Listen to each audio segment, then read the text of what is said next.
Liz Cheney built her career off her father's name and destroyed it trying to take down Donald Trump. Back then, she was considered Republican royalty, the daughter of a vice president, a rising star in the House, and a safe bet to climb the GOP ladder. In 2019, she was elected chair of the House Republican Conference, the third highest position in House leadership. At first, she was a team player and even voted with Trump 90% of the time. But when Trump started pulling out of the Middle East, questioning regime change and putting America first, that's where she drew the line. Her ambitions to lead the party back into war weren't just threatened, they were rejected by the very base she claimed to represent, and that decision would cost her everything. On October 7th, 2019, President Trump shocked Washington by ordering U.S. troops out of Syria. We were put into this battle, interjected. It was supposed to be a 30-day period, and we've been there for many, many years. But we have no soldiers in the area.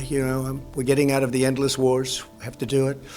And eventually somebody was going to have to make the decision. That same day, Liz Cheney fired back on X, saying, "Withdrawing U.S. forces from northern Syria is a catastrophic mistake that puts our gains against ISIS at risk and threatens U.S. security. This decision ignores the lesson of 9/11. Terrorists thousands of miles away can and will use their safe havens to launch attacks against America." To the base, it sounded like the same tired Bush-Cheney playbook: keep troops in the desert forever or the terrorists win. From that moment, her downfall was only a matter of time. Still, through 2020, Cheney mostly voted with Trump's policies. By some counts, she voted in line with Trump's position over 92% of the time, a higher rate of support than many pro-Trump Republicans. When November 2020 came around, President Trump asserted his right to contest the election results. While many Republicans rallied behind Trump to investigate possible fraud, Cheney chose a different path. She was quick to publicly reject Trump's claims of a stolen election. In early January, she circulated a memo to colleagues warning them not to object to certifying Biden's electors on January 6, saying such objections would set an exceptionally dangerous precedent. In other words, Cheney wanted the party to just accept the results and move on, while millions of GOP voters felt something was deeply wrong. Then came January 6, 2021. As we all know, chaos erupted at the Capitol. While most Republicans condemned the violence yet still questioned the election, Liz Cheney placed the blame squarely on President Trump. In a blistering statement, she declared, "The President of the United States summoned this mob, assembled the mob, and lit the flame of this attack. There has never been a greater betrayal by a President of the United States of his office and his oath." Democrats brandished Cheney's words throughout the second impeachment, and on January 13th, she joined them, one of just 10 Republicans to impeach Trump. At the time, she was still the House GOP's third-ranking member, so her defection cut deep. Initially, Cheney tried to have it both ways, vote to impeach Trump, but keep her GOP leadership post. In February 2021, House Republicans held a closed-door vote on whether to remove her as conference chair. Despite anger from the base, she survived that first attempt. The vote was 145 to keep her, 61 to oust her. In the weeks that followed, Cheney kept hammering Trump. By early May, her colleagues had had enough. Even Kevin McCarthy, who defended her back in February, could no longer hold his tongue. Caught on a hot mic before a Fox and Friends appearance, McCarthy said, "I think she's got real problems.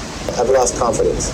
Well, someone just has to bring a motion, but I assume that will probably take place." On May 12, 2021, the caucus held a quick voice vote and stripped Cheney of her number 3 leadership slot. It was an unprecedented rebuke. The daughter of Dick Cheney ousted for siding with Democrats against Donald Trump. But Cheney did not go quietly. After the vote to recall her as conference chair, she walked straight out to a bank of microphones on Capitol Hill and doubled down. She defiantly told reporters, I will do everything I can to ensure that the former president never again gets anywhere near the Oval Office. We have seen the danger that he continues to provoke with his language.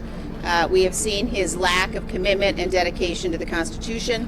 And I think it's very important that we make sure whomever we elect is somebody who will be faithful to the Constitution. That quote made headlines across the country. She was making it her mission to stop Donald Trump, come hell or high water, exactly what the Democrats and the media wanted to hear, but a direct slap in the face to her own party's voters. Almost immediately, Speaker Nancy Pelosi seized the opportunity. Pelosi was setting up a special House committee to investigate January 6th, and she needed some token Republicans to make it appear bipartisan. She appointed Liz Cheney as one of only 2 Republican members members of the January 6th Select Committee, the other being Adam Kinzinger, another anti-Trump RINO who was on his way out. Cheney even became vice chair of this Democrat-dominated committee. Let that sink in. A Republican congresswoman from a deep red state volunteered to serve on a panel handpicked by Nancy Pelosi to target President Trump and his supporters. In November 2021, Wyoming's GOP Central Committee voted by a landslide to stop recognizing Liz Cheney as a Republican. Just 3 months later, the RNC censured her for sitting on Pelosi's January 6th panel. The resolution blasted Cheney for joining Nancy Pelosi in a Democrat-led persecution of ordinary citizens engaged in legitimate political discourse. RNC chairwoman Ronna McDaniel said Cheney had crossed a line and was undermining the party's midterm strategy. In a matter of months, the former House GOP conference chair was effectively exiled. Throughout 2022, Liz sat as vice chair of that committee, reading scripted lines off a teleprompter and working hand in hand with Democrats like Benny Thompson and Adam Schiff. For a breakdown on why Adam Schiff sucks, click that circle. The committee held a series of televised hearings in the summer of 2022 designed to blame Trump for the Capitol riot and paint Republicans as insurrectionists. Liz Cheney took a leading role in those hearings. In fact, she delivered the opening or closing statements in many of them, which the media lavished with praise. The Washington Post and CNN puffed her up as a brave truth teller. But back in Wyoming, folks were furious, and Cheney seemed completely uninterested in representing the people of her state anymore. Her attention was entirely on Washington, D.C. and pleasing the Beltway media. It's worth noting Wyoming gave Donald Trump 70% of its vote in 2020, the highest of any state. By 2022, those Wyoming Republicans had seen enough from Liz Cheney. She still had to face her own voters in a GOP primary if she wanted to keep her House seat. And by mid-2022, it was obvious Cheney was in deep trouble. Trump endorsed a primary challenger, Harriet Hageman, a Wyoming attorney and a true conservative who echoed Wyoming values and support for Trump. Initially, the Cheney name had such clout that some thought Liz might survive. But as the August 2022 primary approached, Cheney's approval in Wyoming plummeted. She resorted to begging Democrats to switch parties to vote for her in a GOP primary. She mailed campaign materials to registered Democrats with instructions on how to change affiliation and vote Cheney. She was practically admitting she couldn't win without Democrat votes. On August 16, 2022,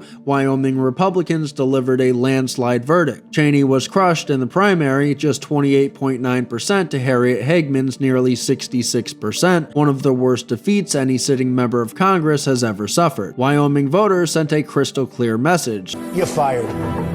Cheney's concession speech that night was almost as out of touch as her campaign. Speaking from a ranch in Wyoming, Liz compared herself to Abraham Lincoln. She reminded everyone that Lincoln lost some elections before he won the presidency, implying that she was on a similar path. The great and original champion of our party, Abraham Lincoln, was defeated in elections for the Senate and the House before he won the most important election of all. She clearly saw herself as a martyr figure. Donald Trump, meanwhile, was absolutely elated by Cheney's downfall. He posted on Truth Social celebrating the result and didn't hold back. Liz Cheney should be ashamed of herself, the way she acted, and her spiteful, sanctimonious words and actions towards others. Now she can finally disappear into the depths of political oblivion, where I am sure she will be much happier than she is right now. You might think that such a massive rejection by her own constituents would give Liz Cheney some pause, maybe spark a little self-reflection. Nope. Instead, Cheney doubled down on her new role as the media's favorite Republican attacker of Republicans. Ever wonder what the fake news is saying, but don't want to lose more brain cells? Ground News shows you media bias at a glance, so you can watch the meltdown without getting sucked in. Use my link to get 40% off and support the MAGA Mark channel. Now back to the video. In the months after losing her primary, she used her remaining time in Congress to continue the January 6th committee antics. In December 2022, just before Republicans took the majority, Cheney and her Democrat colleagues recommended the Justice Department criminally charge Donald Trump. It was pure political theater since they knew the incoming GOP House would dissolve their committee. But Cheney wanted that anti-Trump headline one more time. After leaving Congress in January 2023, Cheney quickly set up a federal political action committee as a vehicle to continue her personal vendetta. She ironically named it the Great Task Pack, a reference to the Gettysburg Address line that Lincoln used, that same line she quoted in her concession. The state stated mission of Cheney's PAC was to ensure Donald Trump and his allies would never hold power again. And she had over $7 million left in her campaign account to fund it, money from donors who probably never imagined it would be used to help Democrats, but that's effectively what happened. During the 2022 midterms, Cheney's PAC ran attack ads against GOP candidates endorsed by Trump. In Arizona, she targeted Kari Lake and Secretary of State nominee Mark Finchem. Cheney paid for TV commercials urging voters to reject so-called election deniers, which was just code for vote Democrat. One of those ads featured Liz Cheney herself looking straight into the camera and saying, "I don't know that I have ever voted for a Democrat, but if I lived in Arizona, I absolutely would."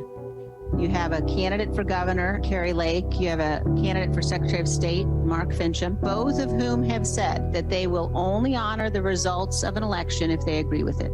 And if you care about the survival of our republic, we cannot give people power who will not honor elections. We must have elected officials who honor that responsibility. Not surprisingly, Democrats like Katie Hobbs, Lake's opponent, welcomed Cheney's help with open arms. Kari Lake joked in response that, "While we appreciate your in-kind contribution, the $500,000 ad buy likely exceeds Arizona's $5,300 individual contribution limit." Liz Cheney had gone from attacking Democrats to bankrolling them, all in an effort to spite Trump. She even flew out to Michigan to campaign against a Republican congressional candidate and endorsed a handful of Democrats in key races. By late 2023, as the next presidential race heated up, Cheney kept popping up on liberal networks like CNN and MSDNC to bash Trump and threaten to somehow derail his candidacy. She teased that she might run for president in 2024 as an independent or third-party candidate solely to hurt Trump, but polling showed she'd get at most 3 to 5% of the vote and likely help Trump by peeling some anti-Trump Republicans away from the Democrats. In the end, Cheney didn't file to run. Instead, she took a different route, openly endorsing and campaigning for the Democrats. The final act of Liz Cheney's transformation into a full-blown RINO came in 2024, with Donald Trump dominating the GOP primary and on track to face Joe Biden and eventually Kamala Harris in the general election. Cheney made perhaps her most shocking move yet. In September 2024, Liz Cheney officially endorsed Vice President Kamala Harris for President of the United States. Liz Cheney was at an appearance at Duke University, and surprisingly, she came out and said that not only is she not voting for Donald Trump in this election, but that she is voting for Kamala Harris. And she said because of this reason, quote, "Because of the danger that Donald Trump poses, she's not only going to be voting not for Donald Trump, voting for Kamala Harris, and that is the reason she gave." Cheney even boasted that her father, Dick Cheney, would be doing the same thing and voting Democrat. In October 2024, Liz Cheney literally joined Kamala Harris on the campaign trail. In a symbolic twist of the knife, they appeared together in Wisconsin, the birthplace of the Republican Party, to plead with moderate Republicans to reject Trump. On stage next to Harris, Cheney praised her to the skies.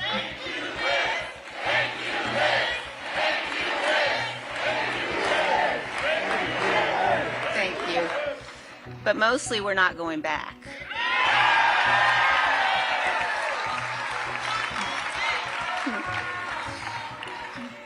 Vice President Harris is standing in the breach at a critical moment in our nation's history.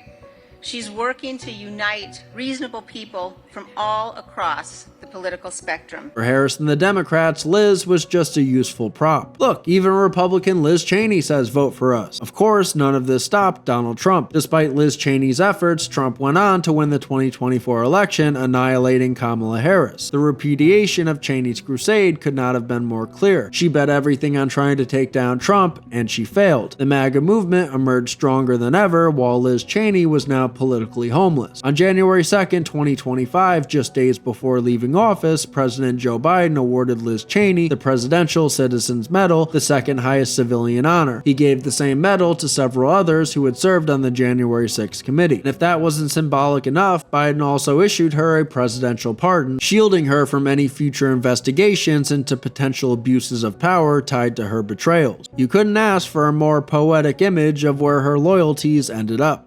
Thank you for watching.